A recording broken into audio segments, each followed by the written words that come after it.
प्रधानमंत्री ने दिल्ली में हजारों रेहड़ी पटरी वालों को किया संबोधित। पीएम स्वनिधि के तहत 1 लाख लाभार्थियों के खातों में ट्रांसफर की ऋण की राशि। पहले की सरकारों पर स्ट्रीट वेंडरों की अनदेखी का लगाया आरोप।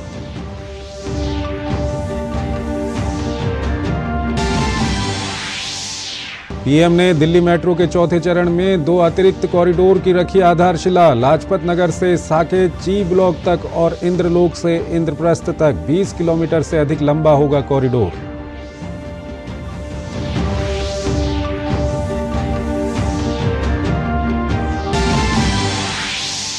प्रधानमंत्री नरेंद्र मोदी ने विपक्ष पर बोला हमला। इंडी गठबंधन को बताया कुशासन, भ्रष्टाचार और देश विरोधी ताकत को समर्थन करने वाली विचारधारा। विकास को रोकने के लिए दिल्ली में गठजोड़ का लगाया आरोप।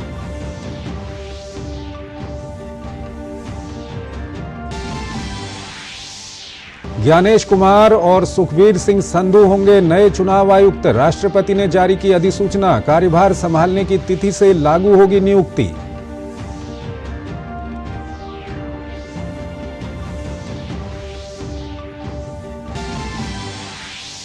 पूर्व राष्ट्रपति रामनाथ कोविंद की अध्यक्षता वाली समिति ने एक देश एक चुनाव का किया समर्थन। राष्ट्रपति को सौंपी रिपोर्ट में दिए महत्वपूर्ण सुझाव।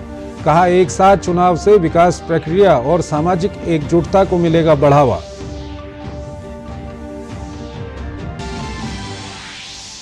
गृह मंत्री अमित शाह ने फिर कहा सीएए से नहीं छिनेगी किसी की नागरिकता। विपक्ष के रवैये पर अमित शाह का पलटवार। कानून से किसी कीमत पर समझौता संभव नहीं, वापस नहीं लिया जाएगा सीएए।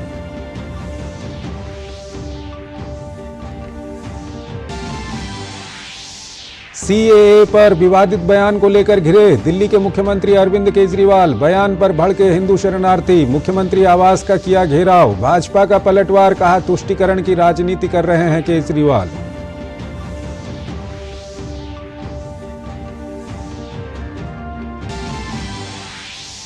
लोकसभा चुनाव से पहले कांग्रेस को एक और बड़ा झटका। सांसद परनीत कौर ने थामा भाजपा का दामन। आम आदमी पार्टी ने पंजाब में 8 उम्मीदवारों की जारी की पहली सूची।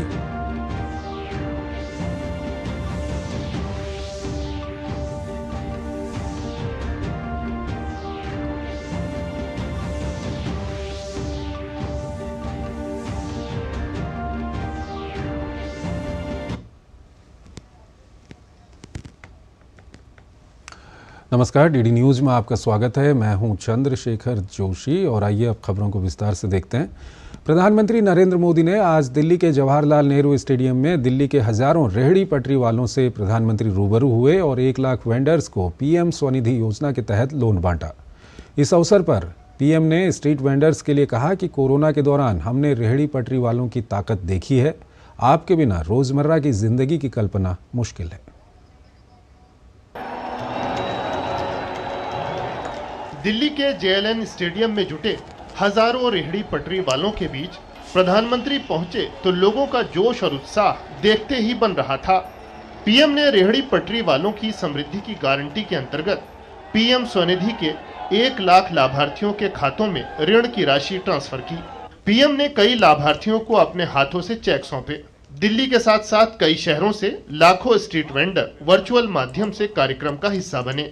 पीएम ने पहले की सरकारों पर रेहड़ी पटरी वालों की अनदेखी का आरोप लगाया। बिना गारंटी ऋण मिलने का जिक्र करते हुए पीएम ने कहा कि जिनके पास कोई गारंटी नहीं थी, आज मोदी उनकी गारंटी है।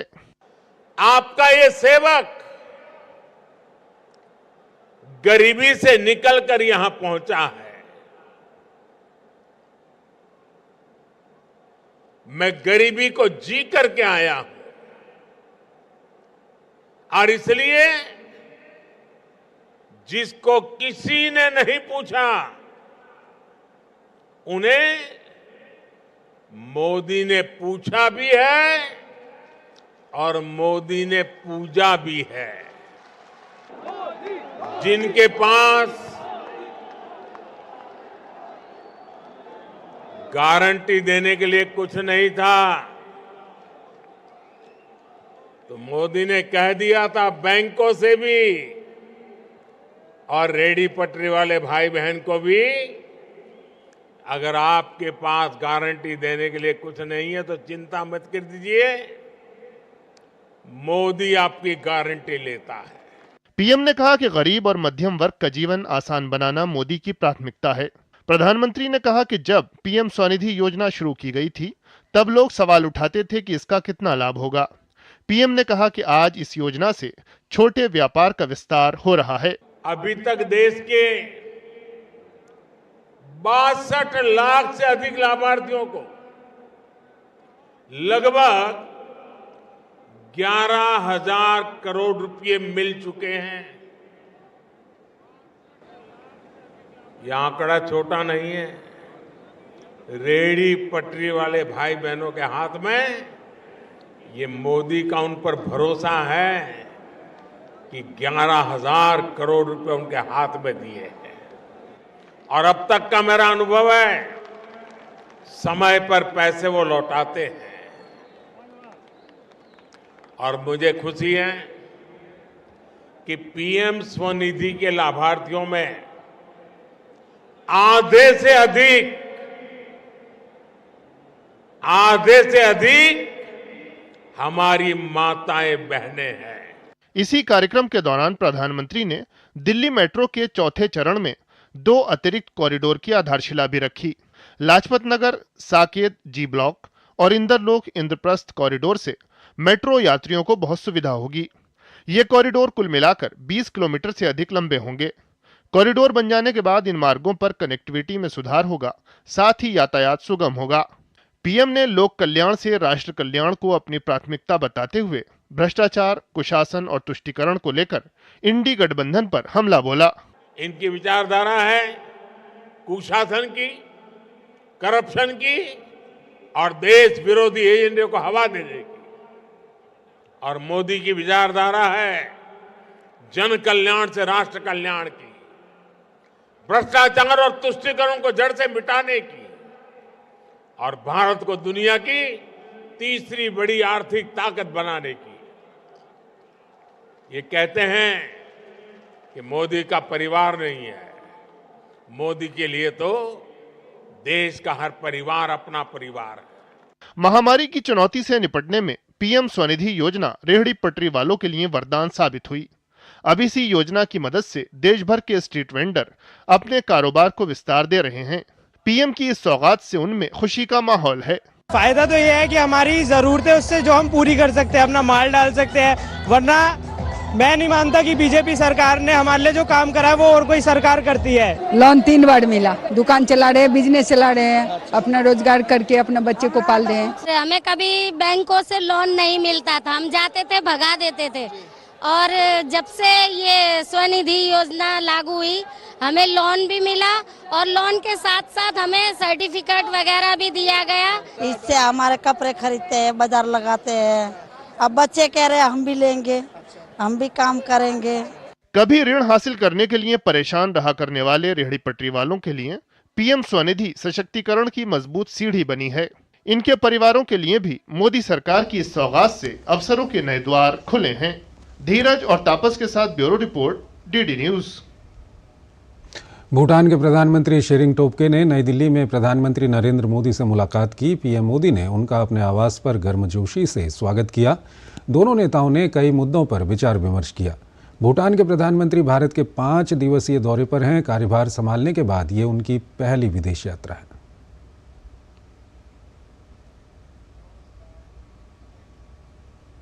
देश में एक राष्ट्र एक चुनाव विषय पर व्यापक विमर्श के लिए पूर्व राष्ट्रपति रामनाथ कोविंद की अध्यक्षता में एक उच्च स्तरीय समिति गठित की गई थी, जिसे मौजूदा संवैधानिक ढांचे को ध्यान में रखते हुए लोकसभा, विधानसभा, नगरपालिका और पंचायतों के लिए एक साथ चुनाव कराने के लिए संभावनाएं तलाशने और सिफारिशें करने का काम सौंपा गया था।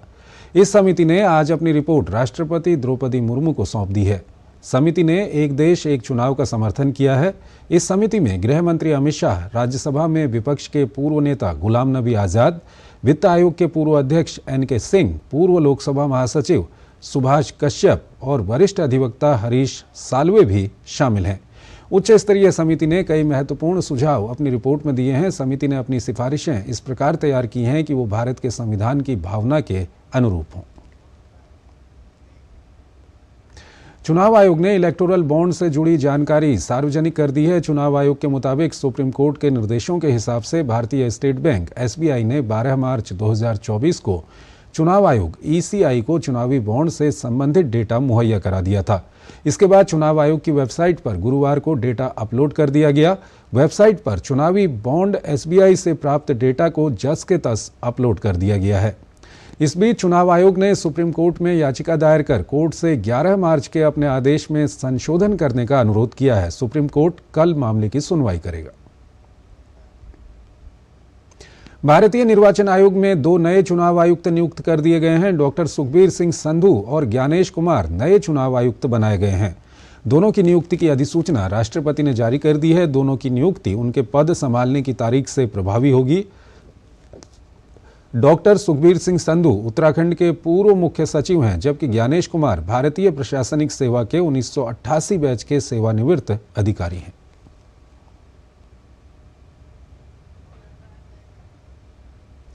आम चुनावों को लेकर जहां प्रचार में पार्टियां जुट गई हैं, वहीं कांग्रेस की मुश्किलें कम होती नहीं दिख रही। पार्टी छोड़ने के क्रम में अब पंजाब के पूर्व मुख्यमंत्री कैप्टन अमरिंदर सिंह की पत्नी और सांसद परनीत कौर भाजपा में शामिल हो गईं। परनीत कौर 4 बार से पटियाला सीट से सांसद हैं। आम आदमी पार्टी ने पंजाब में लोकसभा चुनाव के लिए पहली सूची जारी कर दी है, जिनमें 8 उम्मीदवारों के नाम हैं। चुनावी हलचल पर एक नजर। लोकसभा चुनाव को अब कुछ ही समय बचा हुआ है। ऐसे में सभी दल अपनी अपनी रणनीति को अंतिम रूप देने में जुटे हैं। इस बीच कांग्रेस पार्टी को बड़ा झटका लगा है। पंजाब के पूर्व मुख्यमंत्री कैप्टन अमरिंदर सिंह की पत्नी और सांसद परनीत कौर भाजपा में शामिल हो गई। परनीत कौर 4 बार से पटियाला सीट से सांसद हैं। भाजपा का दामन थामने के बाद परनीत कौर ने कहा, मोदी जी के कार्यों और उनकी नीतियों को देखकर मैं बीजेपी में शामिल हुई हूं। मुझे पूरा विश्वास है कि वो ही है एक शख्स जिनकी नेतृत्व में और भारतीय जनता पार्टी की नेतृत्व में हम अपने बच्चों और अपने देश को सुरक्षित रख सकें और उनको आगे ले जा सकें। इस करके मैं भी इनके साथ जुड़कर एक हिस्सा बन के भारतीय जनता पार्टी की काम करना चाह रही हूँ। मैं धन्यवाद करती हूँ नरेंद्र मोदी जी का। केंद्रीय रक्षा मंत्री राजनाथ सिंह ने गुरुवार को असम के कोकराझार में एक सार्वजनिक रैली को संबोधित करते हुए कहा कि सारी दुनिया ने मान लिया है कि इस बार के चुनाव में एनडीए की ही सरकार पूर्ण बहुमत के साथ बनने जा रही है। उन्होंने जोर देते हुए कहा कि 10 वर्षों में मोदी की सरकार में एक भी मंत्री के दामन पर भ्रष्टाचार के आरोप नहीं हैं। तो वहीं राजस्थान की उप मुख्यमंत्री दिया कुमारी ने जयपुर में दावा किया कि भाजपा लोकसभा चुनाव में राज्य की सभी 25 सीटें जीतेंगी। कांग्रेस की सरकारों पर साल 2 साल में ही भ्रष्टाचार के आरोप लग जाते थे, लेकिन 10 वर्ष का समय गुजर जाने के बावजूद भी मैं दावे के साथ कह सकता हूं, चाहे भारत हो अथवा दुनिया का कोई देश हो, उंगली उठाकर नहीं कह सकता है कि हमारे प्रधानमंत्री अथवा उनकी कैबिनेट के किसी मंत्री के दामन पर कोई भ्रष्टाचार की दाग लगी हुई हो। यह दुनिया का कोई व्यक्ति नहीं कर सकता। 25 की 25 हम लोग जीतेंगे और पहले से ज्यादा मार्जिन से भी हम लोग जीतने वाले हैं। आम आदमी पार्टी ने पंजाब में लोकसभा चुनाव के लिए पहली सूची जारी कर दी है, जिसमें 8 उम्मीदवारों के नाम हैं। आपने संसदीय चुनाव के लिए राज्य के 5 मंत्रियों को मैदान में उतारा है। मौजूदा सांसद सुशील रिंकू पर फिर से विश्वास जताते हुए पार्टी ने जलंधर से टिकट दिया है। इसके साथ ही पिछले हफ्ते आम आदमी पार्टी में शामिल होने वाले गुरप्रीत सिंह जीपी को भी फतेहगढ़ साहब से उतारा है। गौरतलब है कि पंजाब में आप पार्टी ने अकेले चुनाव लड़ने के बहुत पहले ही घोषणा कर दी थी।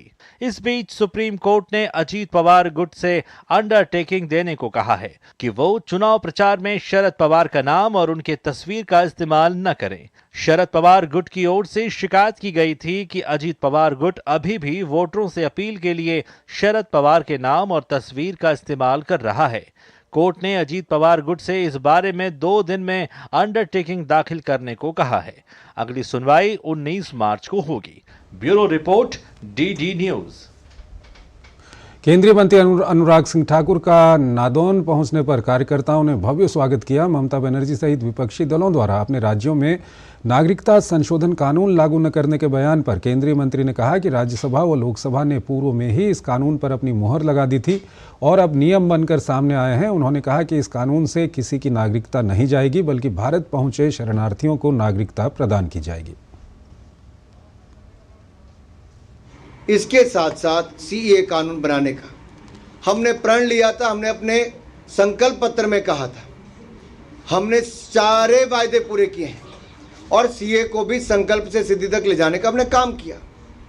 आप टाइमिंग की बात करते हैं, 2019 में आते हमने धारा 370-35 को ख़त्म कर दिया, हमने ट्रिपल तलाक पर कानून बना दिया, राम मंदिर का निर्माण करवा दिया, अब सीए पर नियम भी लेकर आए। कानून तो हमने पहले पास करवा दिया था। केंद्रीय मंत्री अनुराग सिंह ठाकुर ने मंडी जिले के संधौल में जनसभा को संबोधित करते हुए कहा कि केंद्र सरकार ने हिमाचल प्रदेश में प्रधानमंत्री आवास योजना के तहत 3,367 अतिरिक्त आवासों के निर्माण को मंजूरी दी है। इसके साथ ही राज्य में एक वर्ष में लगभग 20,000 से ज्यादा घर बनाने के लिए केंद्र ने धनराशि मुहैया करवाई है। लेकिन प्रदेश की कांग्रेस सरकार जनता को झूठ बोलकर गुमराह करने का कार्य कर रही है कि 3,667 और मकान मंजूर कर दिए हैं। 16,565 पहले और 3,667 और लगभग 20,000 मकान छोटे से हिमाचल प्रदेश को 1.5 लाख 1,70,000 रुपया एक मकान के लिए मैंने 20,000 मकान मंजूर कराए। ये जो कांग्रेस ही झूठ बोलते हैं ना, इनको बताना जरा, कभी इनकी 50 साल सरकार रही होगी और हिमाचल को 20,000 मकान मिले होंगे तो जो बोलेंगे। देश में चुनावी माहौल के बीच नागरिकता संशोधन अधिनियम को लेकर विभिन्न दल राजनीतिक लाभ के नजरिए से इस मुद्दे को उछाल रहे हैं। ऐसे में केंद्रीय गृह मंत्री अमित शाह ने एक बार फिर इससे जुड़े तथ्यों को सामने रखते हुए स्पष्ट किया है कि सीएए में किसी की नागरिकता लेने का प्रावधान नहीं है। सीएए का एनआरसी से कोई संबंध नहीं है और राज्य सरकारें सीएए को रद्द नहीं कर सकती। केंद्रीय गृह मंत्री अमित शाह ने एक बार फिर साफ किया है कि नागरिकता संशोधन अधिनियम अल्पसंख्यकों या किसी भी व्यक्ति के खिलाफ नहीं है। उन्होंने कहा कि सीएए में किसी की नागरिकता लेने का प्रावधान नहीं है। अमित शाह ने कहा कि यह कानून वैसे लोगों के लिए है जो पाकिस्तान, अफगानिस्तान और बांग्लादेश में अल्पसंख्यक थे और उन पर अत्याचार हुआ है। माइनॉरिटीज या तो किसी और व्यक्ति को डरने की जरूरत नहीं है, क्योंकि सीएए में किसी की नागरिकता लेने का प्रावधान ही नहीं है। सीएए सिर्फ और सिर्फ 3 देश अफगानिस्तान, पाकिस्तान और बांग्लादेश से हिंदू, सिख, बौद्ध, क्रिश्चियन और पारसी, जो जैन और पारसी शरणार्थी आए हैं, इनको उनका अधिकार देने का कानून है। पश्चिम बंगाल की मुख्यमंत्री ममता बनर्जी के अपने राज्य में इस कानून को लागू नहीं करने वाले बयान पर अमित शाह ने कहा कि नागरिकता केंद्र का मुद्दा है और कोई राज्य सरकार इसे रद्द नहीं कर सकती है। उन्होंने कहा कि ममता सिर्फ खौफ पैदा कर रही हैं। सीए का कानून कभी वापस नहीं जाएगा और भारत की नागरिकता सुनिश्चित करना ये भारत का विषय है, भारत की संप्रभुता का निर्णय है। इसके साथ हम कोई कॉम्प्रोमाइज नहीं कर सकते। ममता जी को करबद्ध निवेदन, पॉलिटिक्स करने के हजारों मंच है। प्लीज बांग्लादेश से आए हुए बंगाली हिंदुओं का हित मत करिए। वो खौफ पैदा कर रही है, हिंदू और मुसलमानों के बीच में विखवाद कराना चाहती है, अपनी वोट बैंक का कंसोलिडेशन करना चाहती है। ममता जी, इसको मत रोकिए, करने जैसा काम है, घुसपैठ रोकिए।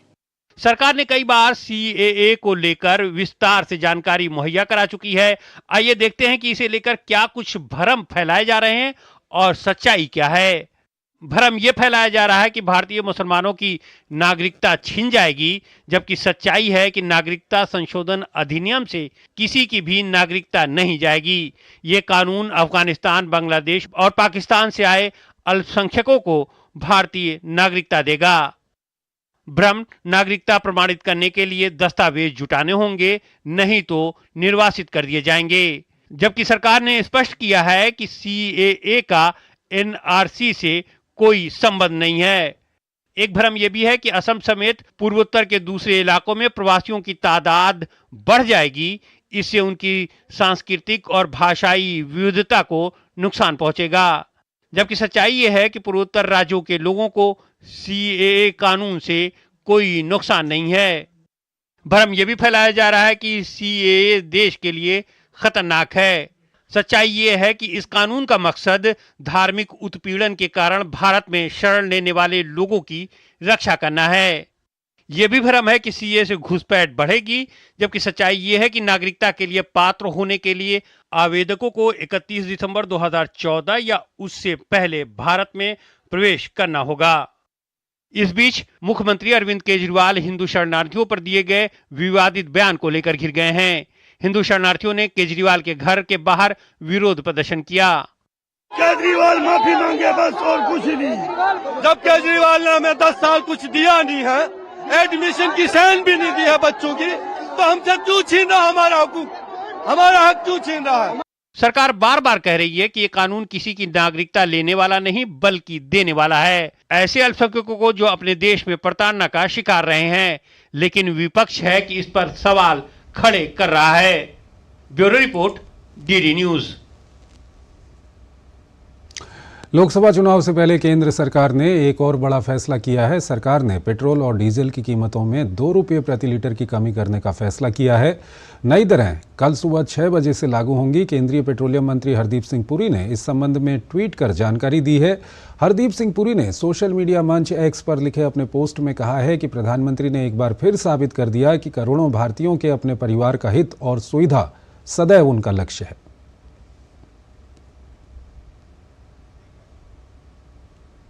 वहीं देश भर में पेट्रोल डीजल की कीमतों में कमी को लेकर जनता खुश नजर आ रही है। उपभोक्ताओं ने सरकार के पेट्रोलियम के दामों में कमी के फैसले को बेहतर बताया।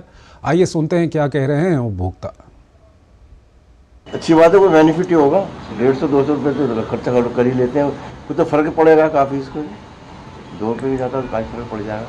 फर्क तो फर्क ही है, चाहे 2 रुपये का हो चाहे 1 रुपये का हो। शुरुआत तो करो, कम तो कर रहे हैं तो करनी चाहिए। इम्पैक्ट तो ये चीज़ है कि देखिए 2 रुपये भी कम होते हैं, जो देश की इकोनॉमी है उसके ऊपर बहुत फर्क पड़ता है। अगर सरकार ये कुछ कर रही तो अच्छे ही सोच के कर रही होगी। कई लोगों का ये सोचना है कि कुछ अलग कर रहे हैं, कुछ या कर रहे हैं, मगर सरकार अच्छे ही सोच रही होगी। अच्छी सहूलियत हो जाएगी। 100 रुपये का फर्क पड़ जाएगा। हफ्ते में मैं 1000 रुपये का पेट्रोल डलवाता ही हूँ, 3000 का होगा। इतना तो आएगा नहीं आएगा। सर बहुत बढ़िया कदम है, 2 रुपये कम हो जाएगा तो बहुत अच्छा होगा सर। बजट तो सर हमारा भी होता है, हर हफ्ते जैसे पेट्रोल डलता है इस हिसाब से, तो बजट तो हमारा भी अच्छा होगा। कुछ ना कुछ तो हमारे फायदा ही होगा ना सर। केंद्रीय गृह मंत्री अमित शाह ने पेट्रोल और डीजल की कीमतों में कमी पर खुशी जाहिर करते हुए सोशल मीडिया साइट एक्स पर लिखा, देशवासियों को राहत देते हुए प्रधानमंत्री नरेंद्र मोदी जी ने पेट्रोल और डीजल की कीमतों में 2 रुपये प्रति लीटर की कटौती करने का निर्णय किया है। मोदी जी के प्रयासों से देश में पेट्रोल के दाम में पिछले 2.5 वर्षों में लगभग 15 रुपये प्रति लीटर और डीजल के दाम में लगभग 17 रुपये प्रति लीटर की कमी आई है। इस निर्णय के लिए मोदी जी का आभार व्यक्त करता हूं। पश्चिम बंगाल की मुख्यमंत्री ममता बनर्जी चोटिल हो गई हैं। उन्हें अस्पताल में भर्ती कराया गया है। प्रधानमंत्री नरेंद्र मोदी ने सोशल मीडिया मंच एक्स पर ममता बनर्जी के शीघ्र स्वस्थ होने की कामना की है। प्रधानमंत्री ने एक्स पर लिखा, मैं ममता दीदी के जल्द शीघ्र स्वस्थ होने और उनके बेहतर स्वास्थ्य की कामना करता हूं। कलाकारों ने कई बार क्रांतियों में अपना सहयोग दिया। राजधानी दिल्ली में नाटक मनस्विनी सरदारी की अनूठी नज्म का मंचन किया जा रहा है, जो आपको गुजरे ज़माने में ले जाएगा। ये नाटक उस समय के बारे में बात करता है जब गायिकाएं महफिलों में गाती थीं। समाज उन्हें नीची नज़र से देखता था और पसंद नहीं करता था। हालांकि कई शख्सियत ऐसी भी हैं जिन्होंने अपने हुनर के दम पर पहचान हासिल की और समाज में अपनी उपस्थिति मजबूती से दर्ज कराई। इस नाटक की एक खास बात यह भी है कि इसमें सभी किरदार महिलाएं ही निभा रही हैं।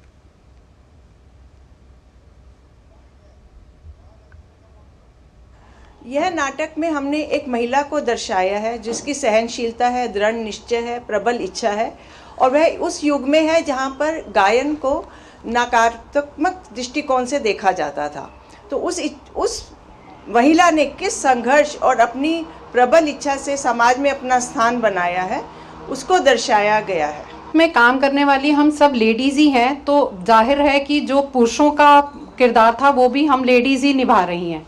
तो मैं इस नाटक में एक पुरुष बनी हूँ जो कि जो बेसिक हमारी हीरोइन है उनसे प्यार करते हैं, बट कभी इजहार नहीं कर पाते ठीक से, क्योंकि वो बहुत ही ज़्यादा सीधे इंसान है। तो इस तरह का रोल है। ओडिशा ललित कला अकादमी ने ओडिशा भाषा साहित्य और संस्कृति विभाग के तहत दुबई में हयात प्लेस अलरिगा में पहले ओडिशा जनजातीय कलाकारों का शिविर का 12 से 14 मार्च तक आयोजन किया। इसमें ओडिशा के 15 प्रसिद्ध कलाकारों ने भाग लिया। कलाकारों ने 12 मार्च से आयोजन स्थल पर चित्रों को बनाना शुरू कर दिया था और इसकी प्रदर्शनी का उद्घाटन 14 मार्च को किया गया। उद्घाटन में प्रसिद्ध रेत कलाकार सुदर्शन पटनायक, ओडिशा ललित कला अकादमी के अध्यक्ष और भारत के महावाणिज्य दूत सतीश सिवन शामिल रहे। कलाकारों ने अपनी समृद्ध जनजातीय विरासत, विशेष रूप से सौरा, संथाल, कोलाह, कंधा और परजा की संस्कृतियों से प्रेरित होकर रचनाएं बनाई। ये पहली बार दुबई में यहाँ पर ट्राइबल आर्ट पेंटिंग कैंप और कम एग्जीबिशन ऑर्गेनाइज हुआ है और आज उसका इनागुरेशन हुआ है, जो हम सीजी उसको इनागुरेट किए हैं। हम सब लोग के लिए ऑनर है कि हमारा जो उड़ीसा का जो ट्रेडिशनल आर्ट फॉर्म है, हमारे भारत का संस्कृति है, परंपरा है, उसी को लेकर यहाँ पर ये एग्जीबिशन आज किया जा रहा है। इसमें 15 आर्टिस्ट पार्टिसिपेट कर रहे हैं जो डिफरेंट डिस्ट्रिक्ट्स से हैं उड़ीसा से। We are from the Odisha tribal artists and we are thankful to Odisha government for giving us the opportunity to first time in Dubai to have the exhibition come artist camp at Dubai. And in this painting I have drawn the rituals of the tribal cultures in which they celebrate every moment of their life, and this is the festival called Bahaparab. केंद्रीय विज्ञान एवं प्रौद्योगिकी मंत्री doctor Jitendra Singh ने कहा है कि देश में हर क्षेत्र में विज्ञान और प्रौद्योगिकी का उपयोग हो रहा है, जिसकी बदौलत भारत विकास की नई ऊंचाइयों को छू रहा है। आत्मनिर्भर भारत के लिए विज्ञान और प्रौद्योगिकी पर आज नई दिल्ली में एक रिपोर्ट जारी करते हुए उन्होंने कहा कि विज्ञान और प्रौद्योगिकी क्षेत्र में पिछले 10 साल के दौरान भारत ने असाधारण उपलब्धियां हासिल की हैं, जिसका श्रेय प्रधानमंत्री नरेंद्र मोदी के कुशल नेतृत्व को जाता है। 2047 तक भारत को विकसित राष्ट्र बनाने में विज्ञान और प्रौद्योगिकी क्षेत्र की बेहद अहम भूमिका होगी। हाल के वर्षों में भारत ने इस क्षेत्र में कई महत्वपूर्ण उपलब्धियां भी हासिल की हैं। पिछले एक दशक के दौरान विज्ञान, प्रौद्योगिकी और नवाचार के क्षेत्र में भारत की विकास यात्रा को दर्शाती एक रिपोर्ट गुरुवार को जारी हुई। केंद्रीय विज्ञान एवं प्रौद्योगिकी मंत्री डॉक्टर जितेंद्र सिंह ने रिपोर्ट जारी करते हुए कहा कि देश में पहली बार हर क्षेत्र में विज्ञान और प्रौद्योगिकी का उपयोग हो रहा है, जिसने आम लोगों की जिंदगी को आसान बनाया है। उन्होंने कहा कि विज्ञान ही पिछले 10 साल में भारत के तीव्र विकास का माध्यम बना है। When we talk of science and science success stories which have placed India on the world pedestal, we would not be able to do so without giving credit to Prime Minister Modi. In space we had Chandrayaan, that's only last year. Today we are there on the southern pole even before others. Same is the Aditya L1 which has placed us among 2 or 3 nations. And now we are ready with Gaganyaan. And the 4 of these Air Force officers who have been selected for that are actually being sought by Americans to accompany them to the International Space Station. Bharat सरकार के प्रधान वैज्ञानिक सलाहकार अजय कुमार सूद ने कहा कि सरकार के startup India अभियान ने देश में नवाचार और उद्यमिता को बढ़ावा दिया है। उन्होंने कहा कि देश में स्टार्टअप की संख्या बढ़कर 1,18,000 तक पहुंच गई है।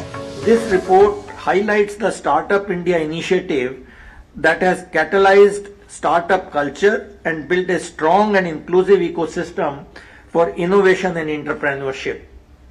It highlights various enabling measures like Startup India Seed Fund, Faster Exit for Startups, Tax Exemption and Credit Guarantee Scheme and many others that supported startup systems, and India witnessed phenomenal growth. As of March 2023, it was 95,726 and as of last month, it was 1,18,000 startups recognized by DPIIT across 57 sectors covering 669 districts. Report में startup क्षेत्र में उपलब्धियों के अलावा अंतरिक्ष, रक्षा क्षेत्र, artificial intelligence, ऊर्जा क्षेत्र, कृषि और जैव प्रौद्योगिकी, स्वास्थ्य और दूरसंचार समेत तमाम क्षेत्रों में पिछले 10 साल के दौरान हासिल की गई उपलब्धियों का जिक्र किया गया है।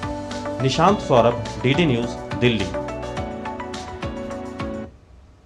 तो इस बुलेटिन में फिलहाल इतना ही। आप बने रहिए डीडी न्यूज के साथ। नमस्कार।